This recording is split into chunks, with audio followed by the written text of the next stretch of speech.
Château Neerkan in Maastricht was het allereerste sterrenrestaurant van Nederland. En in die zin is het dus niet zo vreemd dat hier het contract met Michelin voor de eerste keer getekend werd 3 jaar geleden.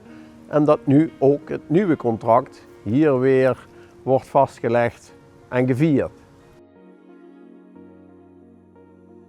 3 jaar langer Michelin hier in Maastricht.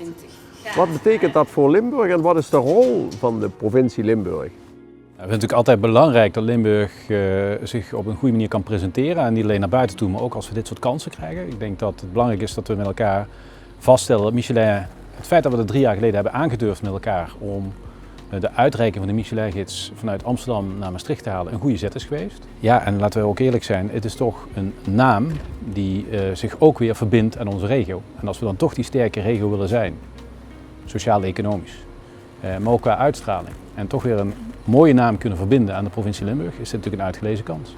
Het is ook een commerciële deal, zou ik maar zeggen, dus het merk moet daar ook in investeren. Dat verdienen jullie ook terug. Wat heeft het voor impact? Ja, dit is niet zozeer een evenement waarvan je zegt, hier willen we geld mee verdienen. Wij wilden Michelin samen met onze partners terugbrengen naar waarvan wij vonden dat het moest zijn. En dat is Maastricht. Het soort Italië, het Bourgondische, het lekker eten, het goede leven en daar hoort Michelin bij.